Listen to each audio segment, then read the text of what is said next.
Abeeno kansubire mbaddeyo bulungi. Apozzi nateera okubajjukiza nti Maria Impressions Plus tukola kaadi z'emikolo ez'omulembe kwanjula, mbaga, graduations, corporate parties n'emikolo emirala gyonna nga kaadi zaffe zitandikira ku 3,000 eza Uganda okutuuka ku bbeeyi yonna gwe gy'okoowera. Tusangibwa ku Freedom House, Nkrumah Road, Suite M663.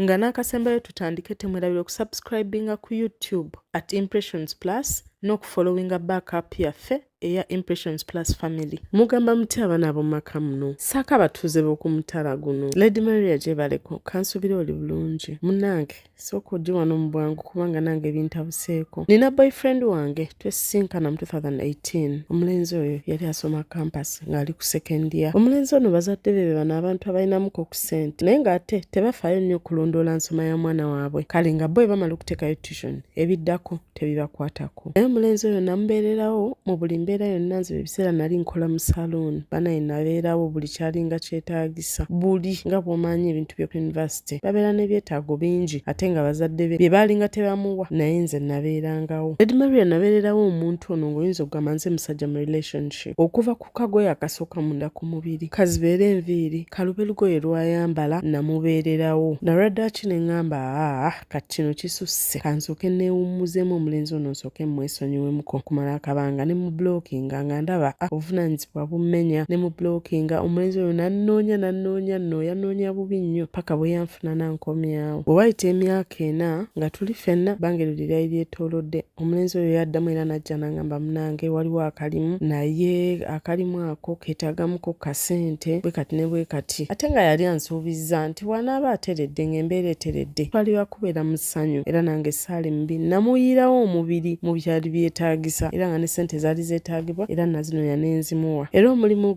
bwagufuna omulimu yalinga alina okukeera n'agenda n'annyuka ate n'akomawo nga walirinda omusaala we gulijjo omwezi nga guwedde era nabeerangawo nga nze muwa transport amutwala ku makya n'amuzza era bwe tutyo obulamu bwe twabutambuza okutuuka lwe yafuna omusaala gwe ogwasooka. Bw'afuna omusaala gwe ogwasooka n'apangisa akayumba kati ate nze ku sayidi eyange omulimu gwali guweddewo. Omulimu omukugwawo yaŋŋamba tofaayo jangu tubeere ffenna tutandike obulamu mpolampola era natandika okubeera naye. Nabeerawo naye ngeri gye nali saamanyira kutuula nagattagattamu maathi nga ndaba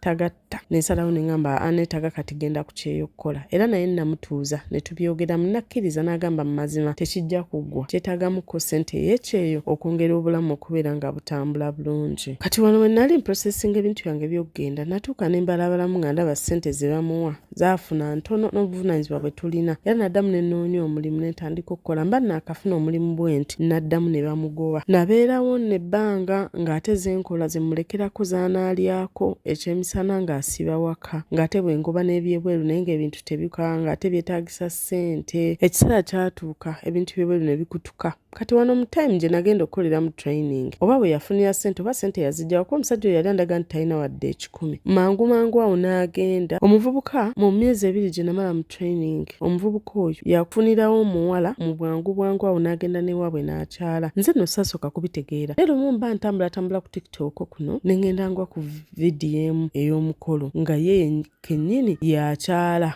Saali mbi nga nkwata ka video nga nkamuweereza nga mubuuza munnange ate bino bye biriwa ng'alyoka ngamba simanyi otamidde biki by'oyogerako ne mugamba weebale ggula kuba waguze n'ennyo naye nga kino ki n'angamba nedda oyo mukazi wa mukwano gwange gye twabadde tugenze mu kukyala ze sinze yabadde omugole yabadde muntu mulala. Namutuuza ne mugamba naye mubalamu amagezi muntu ki atasobola kutegeera nti guno omukulu gwabadde gwo kyogamba nti nno mukwano gwo ye yabadde alina bayimirira wala gwe oyimirire kumpi ne mukazi we nga ye tasobola kusemberera mukazi we. Nabinoonyereza ne mbinoonyereza era okukakkana enamba y'omuwala nagifuna omuwala ne mukubira omuwala n'angamba yabadde takimanyi mbuno omusajja alina omuntu yenna ye gwalaba munange omulenzi we yabimanya mbu nabitegedde kye yakola ng'atandika kaaba mbu ye omuwala bamumusibako bamumukaka bukasi ye yali tamwagala nange nentula neneegamba muli nti wabula weesonyiwa omusajja already nalina ekiddako nga ngenda kutambula nasalawo neŋŋamba kankite era nali ndi awo nga ku mulimu bankubidde nti bwe budde obw'okutambula. Munaye mu kuvaayo namuwala namuweereza message ne mugamba nvuddeyo awaka oli wadde mbugendo n'otekinga over nangamba lwaki ovuddeyo nze ebintu byomwe sigenda bisobola ne mugamba nze ngenda kutambula naye sobola okubeera n'omuntu wo mu mirembe era bwe nagenda natuuka ne ntuula ne mbeerayokko okumala ebbanga nga namusiriikirira mpozi ne kye neerabidde okugamba nti buli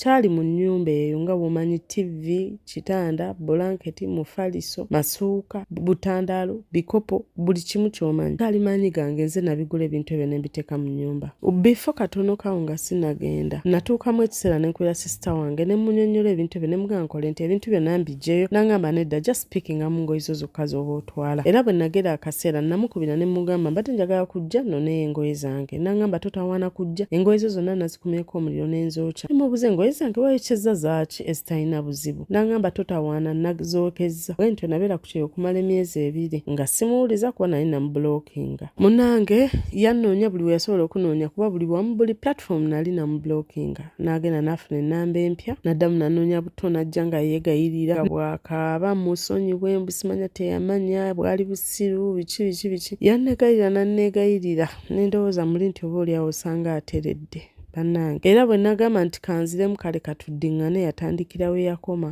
nangamba katanga ovaawo emyezi 3 nnyumba bagibanja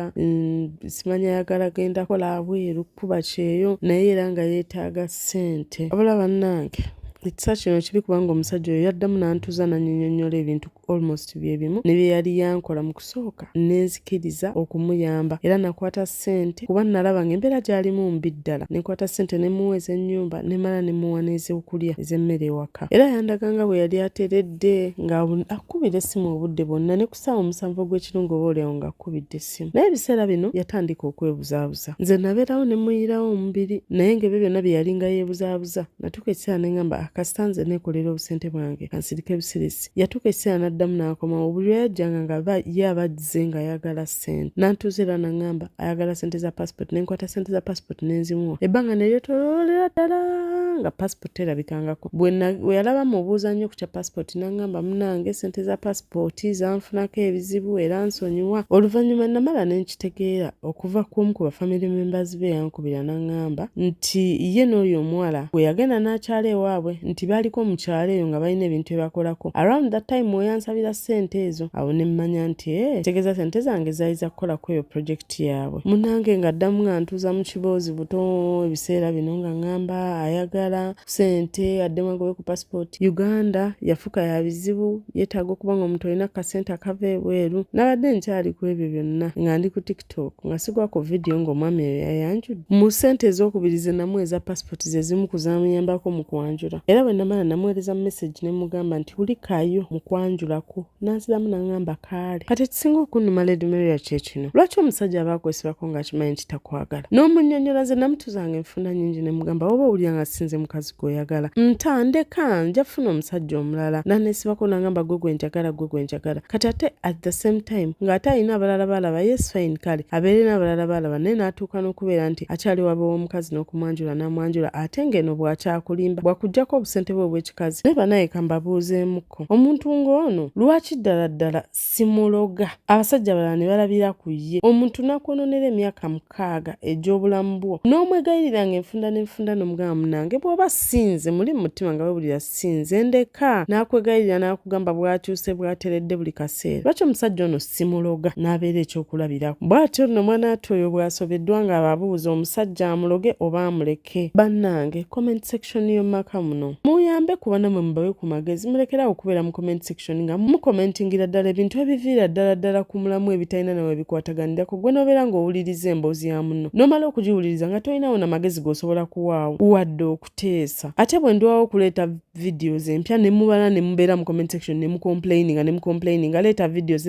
twagala kuwuliriza stories z'abantu muliza stories z'abantu tolinako ky'owandikako nti oba bannange njizeemu kino towandika ku mulamwa gwe tuliko mubeera off topic mwabana b'omumaka muno style up ebintu ebyo mubirekeraawo temwerabire ku downloadinga Ride Now app ku lw'ebyentambula eby'omulembe ku Ride Now tulina options z'ebyentambula nnyingi nnyo nga yonna gy'oyagala gy'osiimye gy'olowoozaako gy'ofuna oyagala bodaboda bodaboda, oyagala tuk-tuk, motoka ntono oba van, oyagala truck, oyagala fuso, entambula yonna gy'oyagala tugirina ku ride now ate nga ya mulembe ddala. Bariders basuffu, tulina customer care ey'omulembe. N'olwekyo downloadinga ride now app essaawa eno. Nsigadde ndi Lady Maria, your voice, maestro. Mbaagala nnyo, mubeere bulungi, bye.